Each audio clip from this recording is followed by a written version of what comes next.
Video like जरूर कर लीजिए और ऐसे वीडियो लगातार फ्री में पाने के लिए चैनल को तुरंत सब्सक्राइब कर लीजिए और बेल आइकन को जरूर टैप कर लीजिए ताकि आगे भी सारे वीडियो आपको मिलते रहे। यूट्यूब में फॉलो करते हैं तो प्लीज ये वाला फ्री टेलीग्राम चैनल जरूर ज्वाइन कर लीजिएगा। सारे नोटिफिकेशन सारे अपडेट यहीं पे आते हैं, ध्यान रखिए। नमस्कार दोस्तों, स्वागत है आप सभी का ऑनलाइन एग्जाम प्रिपरेशन पर which is the part of study for civil services.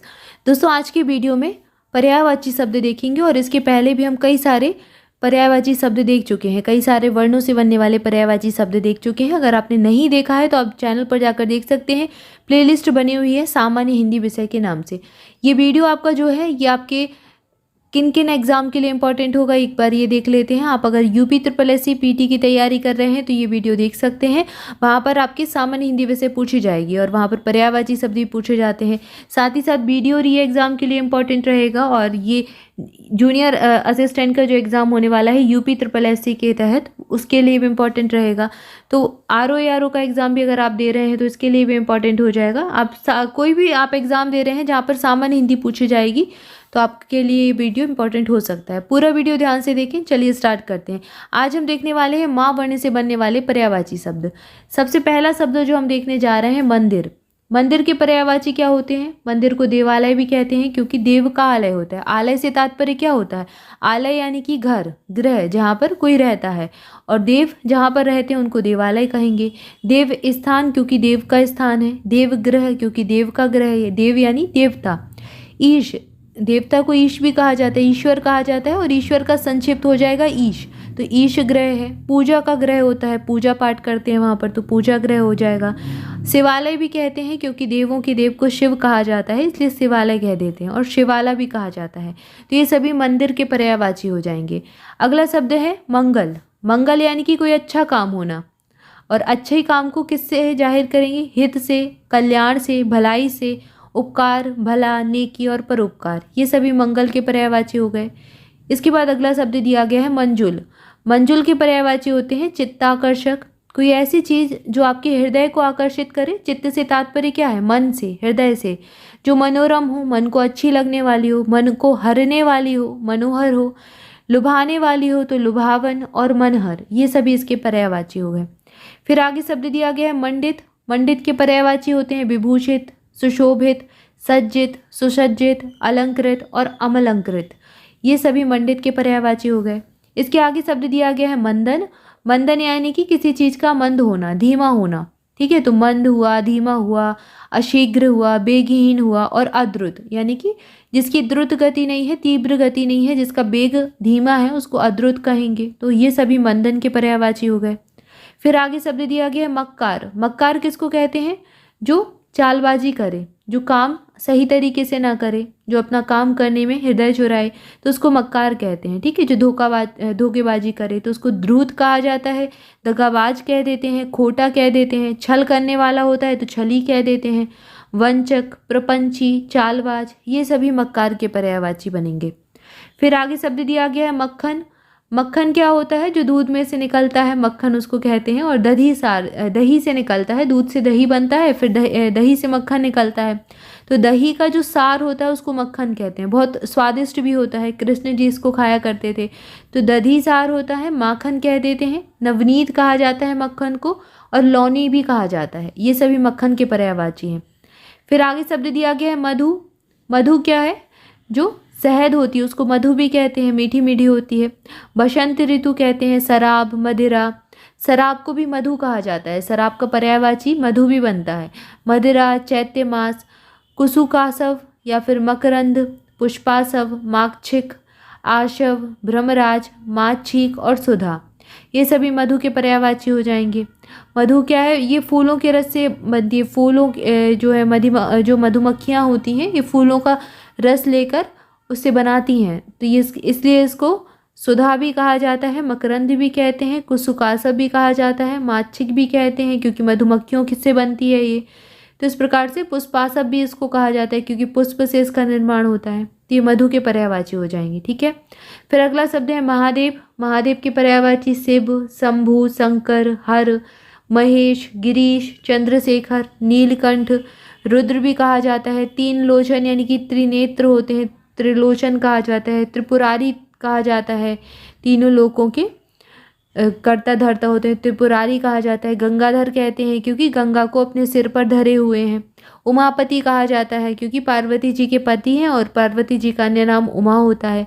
Bhootnath कहते हैं भूतों के नाथ हैं। पशुपति हैं, महेश्वरी हैं, गिरिजापति हैं, कपर्धी, वामदेव, कैलाशपति, सितिकंठ, मदनारी, मदनारी भी इनको कहा जाता है। हिंदू शेखर, चंद्रमौली, पिनाकी, भूतेश, मदन रिपु, महेश्वर, विधुशेखर और शशि शेखर, ये सभी महादेव के या फिर शिव के पर्यायवाची हो जाएंगे। फिर आगे शब्द है मंथन। मंथन के पर्यायवाची होते हैं संघर्षण, भिलौना और अवगाहन। इसके बाद अगला शब्द दिया गया मछली। मछली की पर्यायवाची है मीन। मत्स्य मछली को कहा जाता है। सफरी कह देते हैं, झक कहते हैं, जल जीवन और मकर, ये सभी मछली के पर्यायवाची हैं। फिर आगे शब्द दिया गया है मत। मत यानी कि किसी की राय, धारणा, विचार, सम्मति, मंतव्य, ये सभी मत के पर्यायवाची हैं। फिर आगे है मतभेद। मतभेद के पर्यायवाची हो जाएंगे विरोध, असम्मति होना, वैमनस्य होना, असहमति रखना किसी से, मत द्वैध होना, किसी का मत ना माना, मतलब मत में सहमति ना होना। इसके बाद है मद। मद यानी कि गर्व, अहंकार, दंभ, अभिमान भी कहा जाता है, घमंड भी कहा जाता है, ये सभी मद के पर्यायवाची हो गए। फिर है मदिरा। मदिरा के पर्यायवाची क्या हो जाएंगे आसव। मधु मधुरा, मदिरा को कहा जाता है, दारू कह देते हैं, शराब, सोम, मद्य। अब इन सब में थोड़ा थोड़ा सा अंतर है, जैसे सोम और शराब, ये सभी सोम को कई बार शराब नहीं माना जाता है, तो थोड़ा थोड़ा सा अंतर है, लेकिन पर्यायवाची शब्द होते हैं ये। मद्य है, मध्वासव है, सुरा, बारुणी, हाला, माधवका, माधवाक और माधविजा, ये सभी मदिरा के पर्यायवाची हैं। फिर आगे शब्द दिया गया है मन। मन से तात्पर्य क्या होता है हृदय, अंतर, मानस जो होता है, जी कह देते हैं, अंतःकरण, चित्त, दिल और हृदय, ये सभी मन के पर्यायवाची हैं। फिर आगे शब्द दिया गया है मनगढ़ंत। मनगढ़ंत यानी जो मन ने गढ़ लिया, रियलिटी नहीं है, जो वास्तविक नहीं है, उसको मनगढ़ंत कहेंगे। जैसे कि ख्याली हो गया, काल्पनिक, कल्पित, यथार्थ रहित। यथार्थ नहीं यानी कि सच नहीं है, यथार्थ से रहित है। अवास्तविक है, जो वास्तविक नहीं है। फिर है मनचाहा। मनचाहा के पर्यायवाची क्या बनेंगे यथेष्ट, यथेष्ट, अभिलाषित, इच्छित, अभीष्ट और मनुवांछित, ये सभी मनचाहा के पर्यायवाची हैं। इसके आगे शब्द दिया गया है मनीषी। मनीषी के पर्यायवाची होते हैं ज्ञानी, विचारक, चिंतक, जो विद्वान हो, जो पंडित है, मूर्धन्य है, निष्णात है, उसको मनीषी कहते हैं। फिर है मनुष्य। मनुष्य के पर्यायवाची नर होता है, मानव मनुष्य को कहते हैं मनुज, मानुष, इंसान, मर्त्य, जगतीचर, जीव श्रेष्ठ, जीवों में श्रेष्ठ है, पशु में श्रेष्ठ है, पशु श्रेष्ठ, प्राणी, मनुवंशज, मनु के वंशज है और मर्दुम, ये सभी मनुष्य के पर्यायवाची हैं। इसके आगे शब्द दिया गया, अगला शब्द है मनोरम। मनोरम यानी कि कोई चीज़ जो मन को अच्छी लगे, सुंदर लगे, मन को भाने वाली हो, मनभावन हो, मनोहर हो, रमणीय है, मनोज्ञ और मंजूरी, ये सभी मनोरम के पर्यायवाची हैं। मनोरम से ही बना है मनोरंजन, जो मन को बहलाने वाला हो, यानी कि मन बहलाव, मनो विनोद, तफरीक, तफरीह, आनंद, आमोद प्रमोद, ये सभी मनोरंजन के पर्यायवाची हो जाएंगे। फिर आगे शब्द दिया गया है मरघट। मरघट के पर्यायवाची क्या होते हैं प्रेत घाट, चिता भूमि, जहाँ पर चिता को जलाया जाता है, जहाँ पर जो बॉडी होती है मृत्यु के बाद जो शव होता है जिसको जलाते हैं, उस स्थान को मरघट कहा जाता है। शमशान, कब्रगाह, ठीक है, ये सभी मरघट के पर्यायवाची हैं। फिर आगे शब्द दिया गया है मवाद। मवाद के पर्यायवाची क्या होते हैं पस, पीव, पुय, ये सभी मवाद के पर्यायवाची हो गए। मसौदा। मसौदा के पर्यायवाची होते हैं पांडुलिपि, प्रालेख और प्रारूप।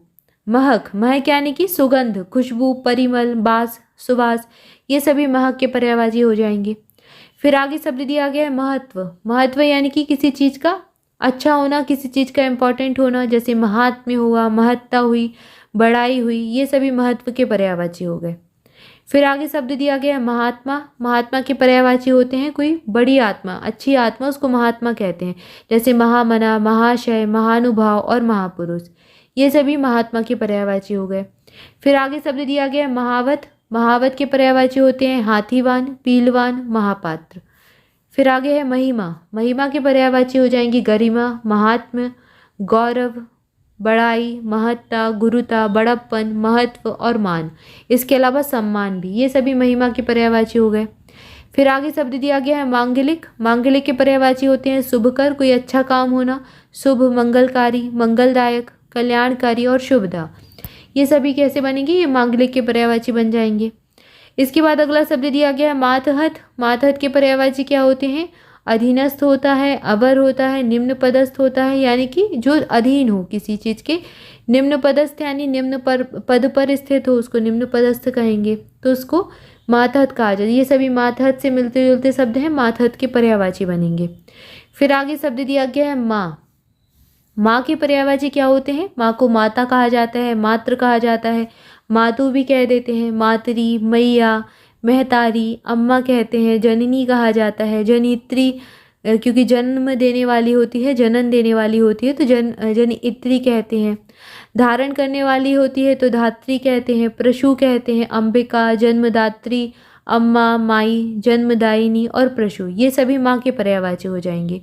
तो यहाँ पर हमने कुछ शब्दों को देखा जो कि माँ वर्ण से बनने वाले पर्यायवाची शब्द थे। इसके आगे कुछ और शब्दों को देखेंगे जो माँ वर्ण से बनने वाले हैं, फिर उसके आगे या वर्ण से बनने वाले पर्यायवाची शब्दों को देखेंगे। ये सीरीज़ कंटिन्यू चल रही है, इसको आप देखते रहें। इसके पहले कि अगर आप पार्ट्स देखना चाहते हैं तो चैनल पर देख सकते हैं, प्लेलिस्ट बनी हुई है, वहाँ से जाकर आप देख लीजिएगा। जो चैनल है ऑनलाइन एग्जाम प्रिपरेशन चैनल के प्लेलिस्ट वाले सेक्शन में आपको जाना है और वहाँ पर सामान्य हिंदी विषय का जो प्लेलिस्ट दिया गया है उसको देखना है। उसमें आपको सारे जो प्रीवियस वीडियोस आए हैं वो आपको मिल जाएंगे। और आज के लिए इतना ही, इसके आगे नेक्स्ट वीडियो में देखेंगे। तब तक के लिए आपसे भी ऑनलाइन एग्जाम प्रिपरेशन के साथ जुड़े रहें।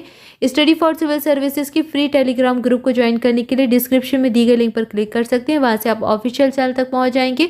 इसके अलावा ऑनलाइन एग्जाम प्रिपरेशन का टेलीग्राम ग्रुप भी आप ज्वाइन कर सकते हैं, वहाँ पर आपको सारे वीडियो की लिंक मिलती रहती है, साथ ही साथ इंपॉर्टेंट न्यूज़ वगैरह और लेटेस्ट अपडेट जो होती है सारा कुछ आपको वहीं मिलती है, तो उसको ज़रूर ज्वाइन कर लें। Thank you so much.